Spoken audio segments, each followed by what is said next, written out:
Salam sejahtera dan terima kasih kerana sudi menonton video pembentangan ini. Untuk video pembentangan kali ini, kami akan membentangkan tugasan kumpulan kami dalam modul GMGA 3063 Perbandingan Pentadbiran Awam.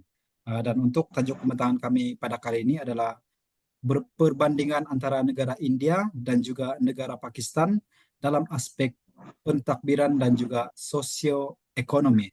Sebelum itu, kami ingin memperkenalkan diri dan juga ahli kumpulan yang lain. Nama saya Medkatu Simpong dengan nomor metrik 276525.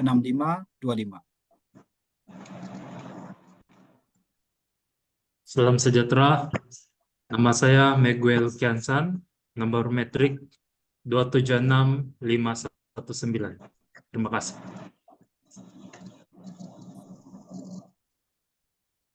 Oke, salam sejahtera. Nama saya Muhammad Nazmir bin Samir, nomor metrik 276531. Terima kasih. Salam sejahtera, nama saya Rizwan bin Makwin, nomor metrik 276685. Salam sejahtera, nama saya Veronica Berman, nomor metrik 276720. Salam sejahtera, saya Dono Anak Douglas, nomor metrik 276491. Alright, untuk bahagian pengenalan,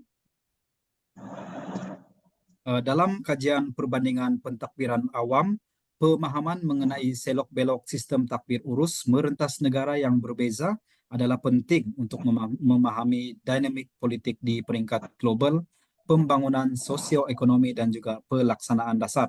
Tugasan ini bertujuan untuk menganalisis perbandingan sistem pentadbiran di antara dua negara di Asia Selatan, yaitu negara India dan juga negara Pakistan. Walaupun kedua-dua negara ini berkongsi hubungan sejarah, budaya dan geografi, namun ia mempamerkan struktur dan juga dasar pentadbiran yang berbeza yang dibentuk oleh landscape politik dan juga kepelbagaian masyarakat mereka. Objektif tugasan ini adalah untuk memberikan gambaran menyeluruh tentang rangka kerja pentadbiran di negara India dan juga negara Pakistan yang menonjolkan petunjuk sosioekonomi utama, gabungan antara bangsa dan juga maklumat kontekstual yang berkaitan. Alright, berikut merupakan peta negara bagi negara India dan juga negara Pakistan. Untuk negara India ini secara rasminya dikenali sebagai Republik India, merupakan sebuah negara yang pelbagai dan juga bersemangat yang terletak di Asia Selatan. Pada tahun 2024, negara India mempunyai populasi sebanyak 1,44 bilion, mengukuhkan lagi kedudukan negara India sebagai negara yang paling ramai penduduk di dunia. Negara India mengambil bahagian secara aktif dalam pelbagai persatuan di peringkat antarabangsa dan juga blok serantau, yang ini termasuklah pertubuhan bangsa-bangsa bersatu, dan penyertaan aktif negara India dalam persatuan antarabangsa ini menekankan peranannya sebagai pemain utama dalam membentuk agenda antarabangsa dan menggalakkan keamanan, kestabilan dan kemakmuran pada skala global. Untuk negara Pakistan pula, negara Pakistan secara rasminya dikenali sebagai Republik Islam Pakistan. Ia berkongsi sempadan dengan negara India, Afghanistan, Iran dan juga negara China. Negara Pakistan mempunyai populasi lebih 220 juta orang pada tahun 2023, dan negara Pakistan ini terkenal dengan kepelbagaian landscape-nya dari puncak Himalaya yang menjulang tinggi di utara hingga ke dataran subur Punjab dan Sindh. Right. Seterusnya akan dibentangkan oleh rekan saya. Dipersilakan. Oke, terima kasih kepada rekan saya.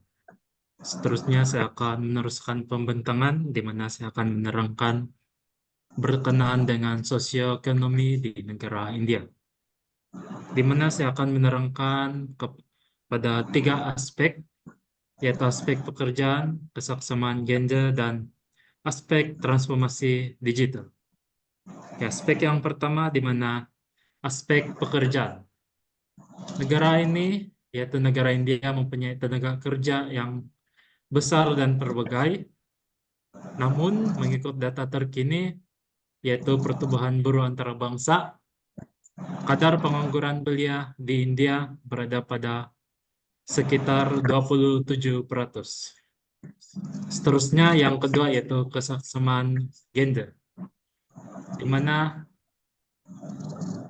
negara India telah membuat kampanye Beti Bachao dan Beti Padhao bertujuan untuk menggalakkan kesesamaan jantina dan memperkasakan wanita.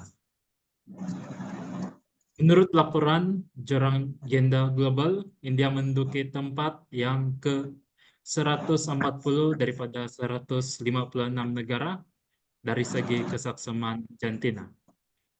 Oke, yang ketiga di mana saya akan menerangkan berkenaan dengan aspek transformasi digital. Digital di India di mana mempromosikan celik digital dan itabir urus. Walau bagaimanapun, jurang digital di India kelihatan masih ketinggalan, di mana menurut misi literasi digital kebangsaan, kira-kira 30% penduduk India tidak mempunyai kemiran asas untuk literasi digital. Itu saja daripada saya. Sekian dan terima kasih. Oke, seterusnya saya akan menerangkan berkenaan dengan sosioekonomi negara Pakistan.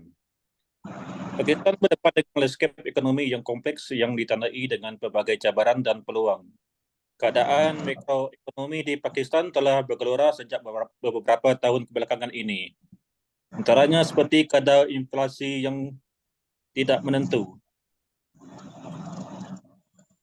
Kadar inflasi yang turun naik telah memberikan tekanan kepada kuasa beli sehingga memberikan implikasi kepada kestabilan ekonomi negara Pakistan. Yang kedua ialah pengangguran yang tinggi. Pertumbuhan ekonomi yang lemah, ketidakseimbangan dalam pasaran buruh menyumbang kepada pengangguran yang tinggi di negara Pakistan. Keadaan ini menimbulkan cabaran sosial dan ekonomi termasuk ketidaksamaan pendapatan dan kemiskinan negara Pakistan. Dan yang terakhir adalah salah satu isu sosioekonomi utama yang dihadapi Pakistan ialah kitaran kemiskinan yang berakar umri. Faktor-faktor seperti kurangnya akses kepada pendidikan berkualiti, kurangan peluang ekonomi, kurangnya akses kepada perkhidmatan kesihatan yang berkualiti, dan kekurangan infrastruktur asas di kawasan luar bandar menyumbang kepada kitaran kemiskinan yang berpanjangan. Kitaran kemiskinan yang berakar umri ini menjadi faktor wujudnya buruh kanak-kanak di negara Pakistan. Tambahan pula, norma budaya yang berakar umri dan peranan jantina tradisional sering menyekat akses kanak-kanak perempuan kepada pendidikan, meletakkan mereka kepada kerja rumah atau perkahwinan awal.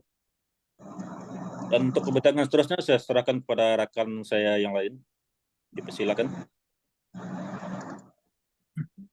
Oke, baiklah. Terima kasih rakan seperjuangan atas penjelasan. Oke, seterusnya saya akan menjelaskan perbezaan di antara sistem pentadbiran di India dan di Pakistan. Kita beri dahulu kepada sistem pentadbiran di India, yang mana sistem pentadbiran India ini beroperasi di bawah sistem pentadbiran yang kompleks, yang mana menggabungkan unsur federalisme, demokrasi berparlimen, dan republik. Sistem pentadbiran ini juga telah dimaktubkan dalam Perlembagaan India dan telah diterima pakai pada 26 Januari 1950. Struktur pada terasnya India mengikuti struktur persekutuan yang mana membahagikan kuasa di antara kerajaan pusat dan juga kerajaan negeri. Kemudian Perdana Menteri memegang kuasa eksekutif dibantu oleh Majlis Menteri, dan kemudian Perdana Menteri ini berfungsi sebagai menyelia pentadbiran harian negara dan memastikan pelaksanaan dasar dan keputusan. Seterusnya, Badan Kehakiman di India berdiri sebagai tonggak bebas pentadbiran, menegakkan kedaulatan dan juga memastikan keadilan. Mahkamah Agung India, yaitu badan kehakiman tertinggi, berperanan sebagai mentafsir perlembagaan dalam menyelesaikan pertikaian di antara kerajaan pusat dan juga kerajaan negeri serta melindungi hak asasi rakyat. Seterusnya, sistem Panchayati Raj digunakan dalam tadbir urus tempatan India, yang mana sistem ini terbagi kepada 3 yang merangkumi di peringkat kampung, di peringkat pertengahan, dan juga di peringkat daerah. Kawasan bandar mempunyai syarikat, perbandaran, majelis, ataupun jawatan kuasa yang bertanggung jawab untuk pentadbiran tempatan, pembangunan infrastruktur, dan juga penyediaan perkhidmatan. Sekian saja dari saya. Terima kasih. Terima kasih kepada rekan saya, Mas Mir. Saya ingin menerangkan mengenai sistem pentadbiran di negara Pakistan. Sistem pentadbiran di negara Pakistan ini terdapat salah satunya demokrasi parlimen persekutuan, sistem parlimen, pilihan raya, badan perundangan, badan kehakiman, otonomi wilayah.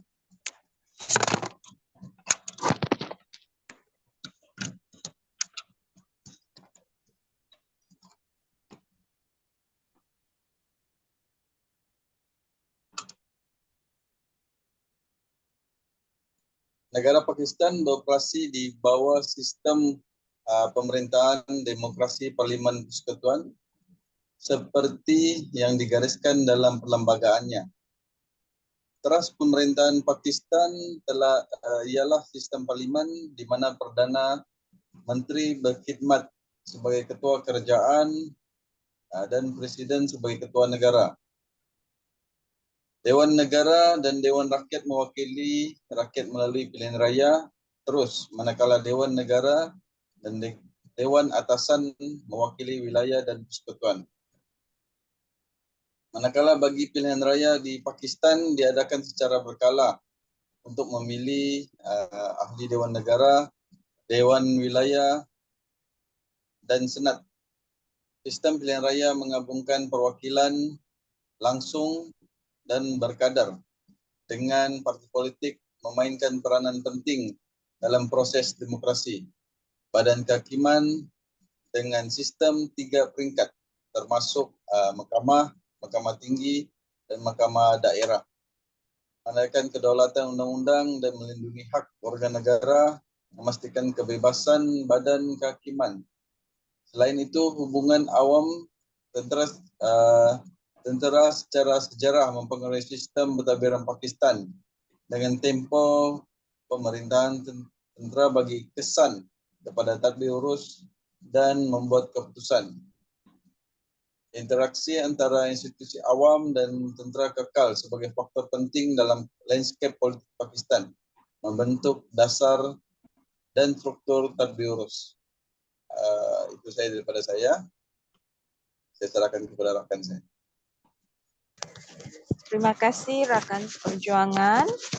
Saya akan membentangkan mengenai perbandingan kedua-dua negara, iaitu negara India dan Pakistan.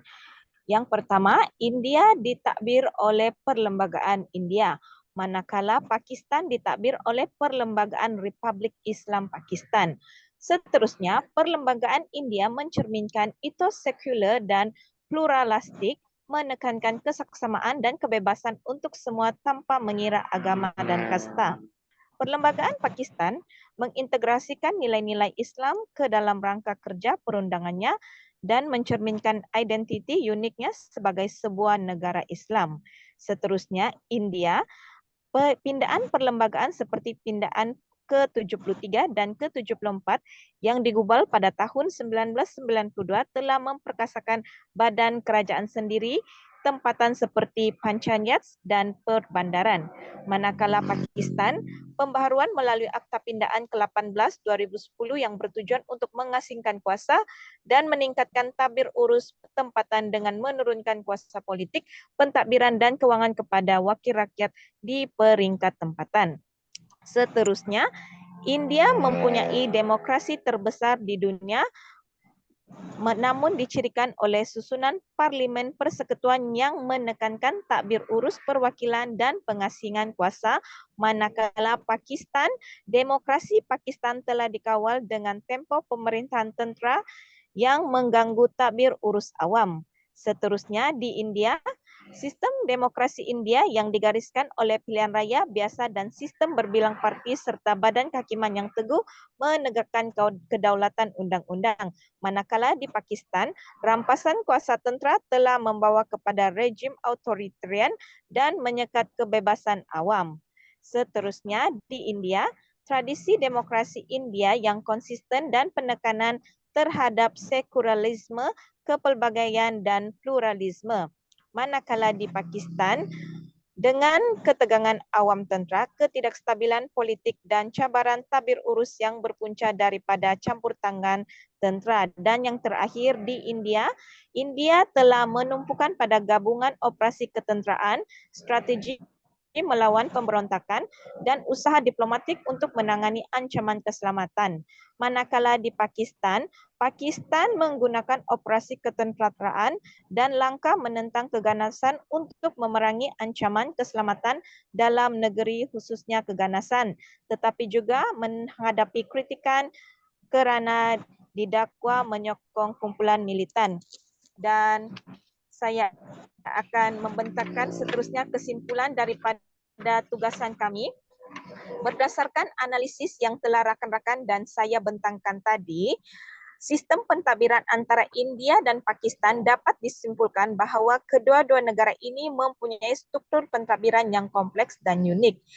India sebagai sebuah republik demokrasi parlimen persekutuan menekankan prinsip sekularisme dan kesaksamaan dengan penekanan pada demokrasi tempatan melalui badan seperti Panchayats dan perbandaran. Sementara itu, Pakistan sebagai Republik India menggabungkan prinsip-prinsip Islam dalam perlembagaannya dengan penekanan pada kepentingan Islam sebagai agama negara. Dalam aspek ekonomi dan sosial, India dan Pakistan menghadapi cabaran yang serupa seperti ketidaksamaan pendapatan, pengangguran dan masalah kemiskinan. Dengan demikian, melalui analisis perbandingan ini, kita dapat memahami perbezaan dan persamaan antara India dan Pakistan dalam berbagai aspek sistem pentadbiran, ekonomi dan hubungan antara bangsa mereka. Sekian itu sahaja yang dapat kumpulan kami bentangkan. Terima kasih kepada semua yang menonton dan mendengar pembentangan kami. Semoga pembentangan kami mendapat sedikit sebanyak ilmu mengenai negara India dan Pakistan. Sekian dan terima kasih. Terima kasih.